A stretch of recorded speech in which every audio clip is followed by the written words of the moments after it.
These crazy animations were all created for different websites without writing a single line of code. In this video, I'm teaching you the essential Framer feature called interactions that was used for creating all the previously shown animations. Make sure to watch the full video because at the end, I'm giving you some pro tips about this feature that no one is really telling you.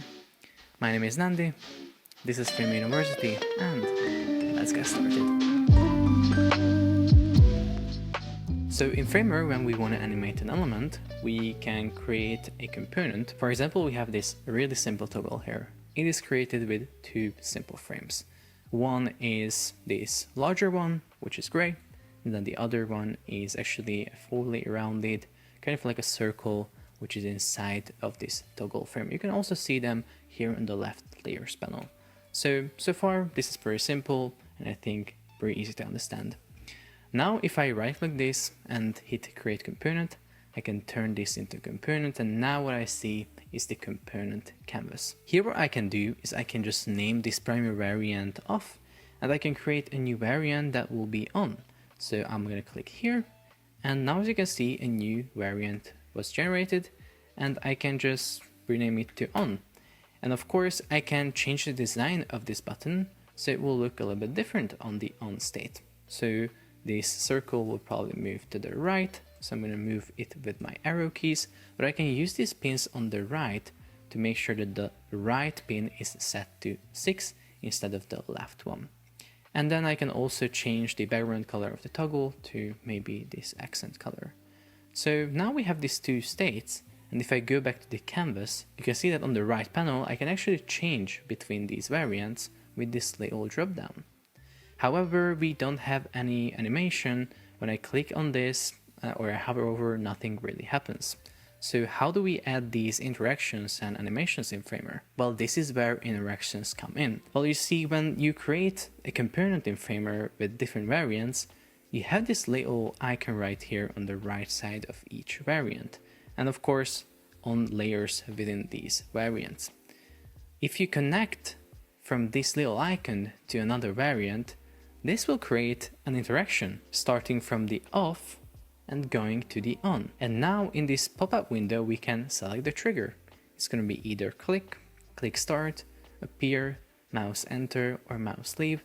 And we can also set a little delay. Let's start with click. Click will basically mean that when I click the off variant, we're going to go to the on variant. And if I preview the site here and I click on this toggle, you can see that it goes to the on variant, and you can see that Framer smartly animates between these two states. However, when I click it again, nothing really happens. So how can I make sure that when it's clicked again, it will go back to the off variant? Well, I can just go back to the component and I can select the on variant, and I can connect from this back to the off with a similar click interaction.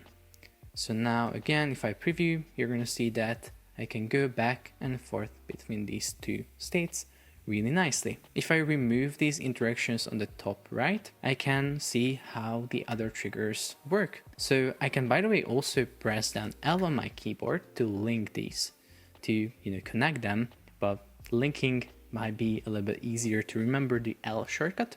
So if I connect to on, I can set click start.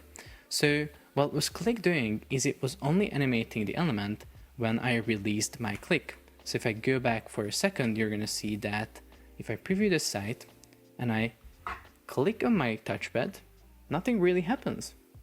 Only if I release the click, the animation will happen. So again, click down, nothing really happens. I have to release the click and only then it will animate. So if I wanna make sure that the animation happens when I press down on the touchpad, I can set click start as a trigger. So let's connect from off to on and set click start. And now you can see that as soon as I press down, it will go to the other variant. Let's connect again and check out the next trigger, which is appear.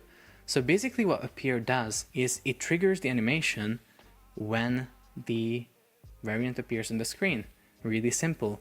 So for example, if we are connecting the appear interaction from the off, it will trigger when the off variant appears on the screen, and it will animate to the on variant. So let's take a look at this. As you can see, if I reload the site, it just automatically animates to the on as soon as I load the site.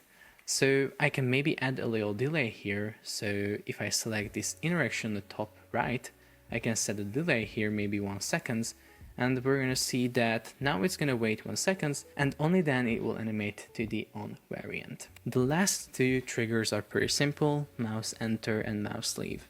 Mouse enter will basically animate as soon as I hover over the variant. So if I hover over, it animates to the on variant.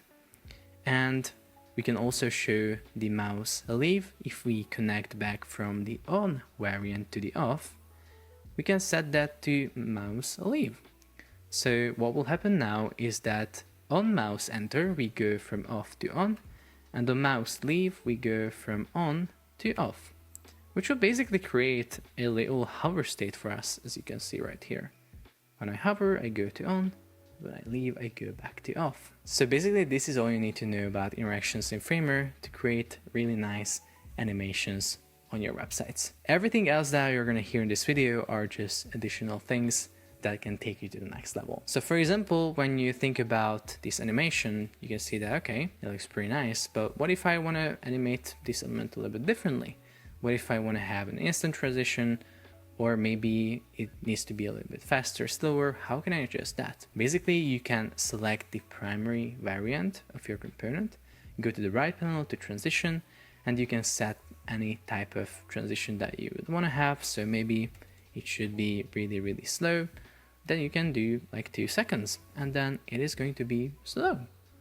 So yeah, it is that easy to adjust the transition of your animations inside of Framer. It's really important that on these transition properties, you're always adjusting how that specific variant will appear on the screen when we are animating to it. So when we are adjusting the transition on the primary, what happens is that we are actually adjusting it on all variants, because everything we do on the primary variant is applied to all other variants.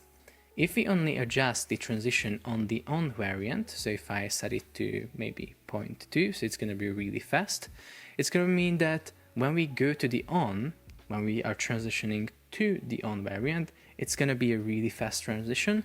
However, now this transition is being overridden here on the on, and it is still 2 seconds on the off primary variant. So what this means is that when I go from off to on, it's going to be super fast. However, when I go back, it's going to be slow. And what you have to keep in mind in this case is that now if you go back and adjust the primary to, for example, 3 seconds, you want it to be even larger or even slower, then the on will no longer adjust with it because we have already overridden it. It's 0.2. And yeah, we will have to adjust this manually or remove the override, which is not really possible inside of Framer right now. It must be a little bug, but this reset override should be right here to reset the override. For now, I don't really know what you can do. Maybe you can just reset overrides here, but then you have to adjust the color as well. But now the transition will be 3, as you can see. And now before I let you go to create your craziest animations and interactions in Framer, I just want to give you 4 simple but professional tips that you can use when you are building these interactions with interactions in Framer. So the first one is actually about the fact that not all properties will be animated the same way when you are creating these variants.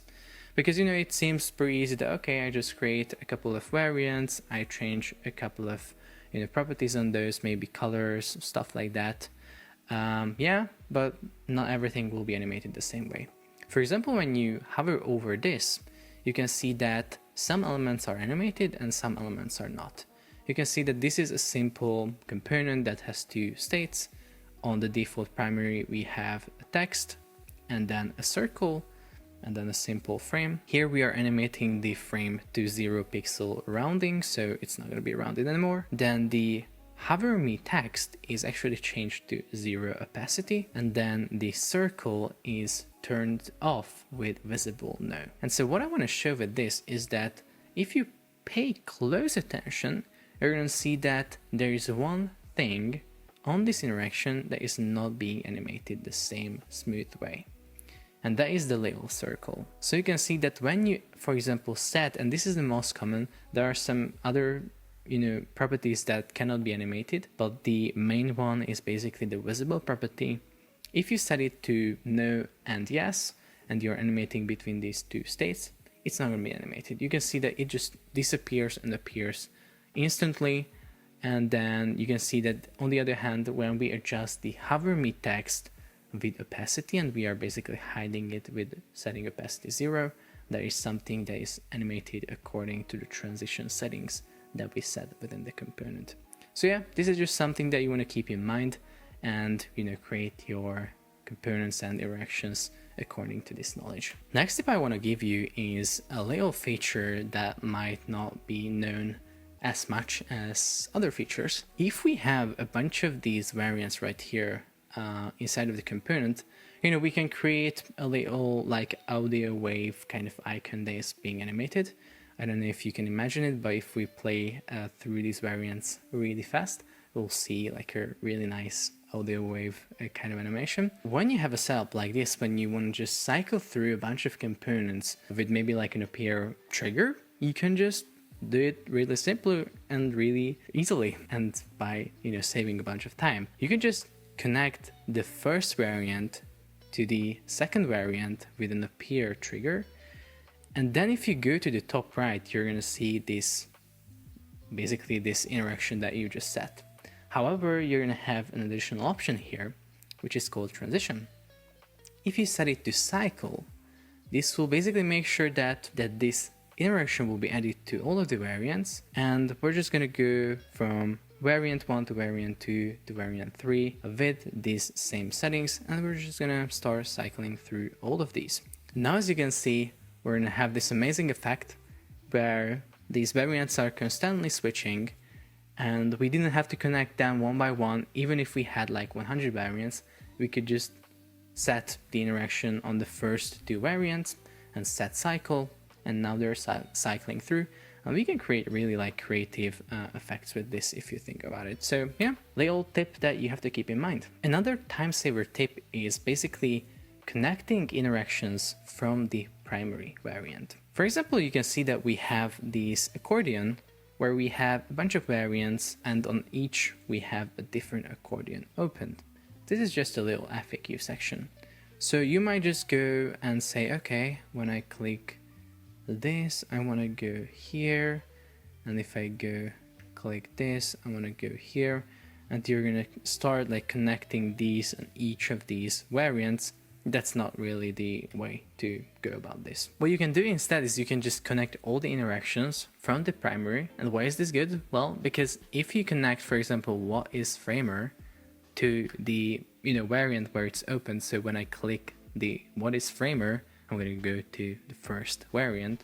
This is what needs to happen. As you can see, when I click, it will open. Now that I connected this interaction, it is added on all other variants. So it's added on the second variant as well. As you can see, when I click this, I go to this variant. When I click this, it also goes back to this variant. You didn't have to connect the interaction on each of these variants. You just had to connect it from the primary. So I'm going to do it really quickly. You can see that I can just select this, connect it to the second, the third one will be connected to third, this one will be connected to the last one, and that's it. Now we have all the interactions. The only thing that we have to adjust is that, of course, when we, for example, click the what is in framer right here, we are not going to the first variant because it is basically itself. We need to go back to the all closed. So from here, we're going to connect back to the all closed. So basically on each variant, from the opened accordion, we connect back to all closed. And that's how easy it is to set up such a FAQ section. You can see, works pretty nicely. The last tip is a little bit more complex and a little bit more advanced, but you can create more complex animations with this. So if I preview this, you can see that we have two toggles right here, and they are moving a little bit differently. they are not simply just moving from left to right, they are like jumping like this in a little arc shape. So how do we set up such a component and a transition, an animation, and an interaction? Well, if we go within these components, you're going to see that we have a middle variant. But how does this work? If I click the off, then I go to the mid. Okay, but then how do we go to the on? Well, we can utilize the appear trigger to go from the mid to the on. And this is called the rollover technique.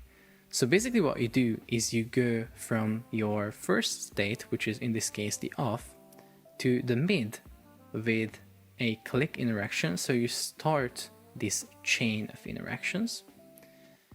Then the mid will appear on the screen, and then an appear interaction will trigger the next step, which will go to the on. So as you can see, the mid has an appear interaction, which waits, by the way, 0.15 seconds. It's really important. If we set this to 0, you're going to see that it's not really going to work. You can see that now it just goes from left to right, and it doesn't really jump. The reason for this is because when we go from off to the mid, we have to wait a little bit just to make sure that we can see the transition where this little circle actually goes from this state to this state right here. And that's why we cannot go immediately when the mid appears here on the screen. We have to give it some time so we can play the actual animation that we want to showcase. So if we wait a little bit before moving to the next one, we can see this effect. And yeah, basically that's it. And you can like have a longer chain of interactions. You can have multiple in between states. So maybe in this one I can create a little bit different one. So I'm going to just create another variant here. This will be mid 1. So maybe here I'm going to move this right here. Then I'm going to create mid 2. So let me just do that. Mid 2. We're going to move it here. So let me just do this. We can create another mid. Here for some reason the knob is set to visible no. We can just set it back to visible yes. And then I'm going to move it to this position. And basically this will be its last position before moving it back here within the toggle. So this will be called mid 3, and from there we're going to go to on. So if you connect these, this little circle will go like a little route before it goes to the on. So off to mid 1 with click, then from mid 1 to mid 2 on appear, but really important to wait a couple of seconds, or just 0.15 seconds, and then from mid from mid 2 to mid 3 on appear again. Same delay. By the way, it's really important that we now set the click trigger on the off. It's being added to all other variants, so we just need to remove it from these where we actually don't need it. So from mid 3 we can go to the on appear again, and the same delay will be applied here. So now you can see that when I click this, it's gonna have this crazy effect where it doesn't just go from left to right, where it just goes on this little path that we defined. And you can do really crazy things with it. For example, one of the craziest interactions that I've ever done was this galaxy hover effect, and this is using this rollover technique really heavily. So as you can see, it's not just a simple hover effect, like a static hover effect when I hover and we go to a state and that's it. It moves through multiple different states to animate all sorts of different gradients, and it's just it took like 2 hours or 3 to create it. By the way, I have a full video on this on my channel, full tutorial. So yeah, but basically that was the last tip. Just so you know, rollover technique, it's a thing. Appear trigger, you can use that as well. So yeah, that's it for this video. I really do hope that it was helpful. Make sure to leave a comment if you have any question. Go to Framer University and check out the other remixes and resources that I have. And yeah, like this video, subscribe for more, and I'm gonna see you in the next one.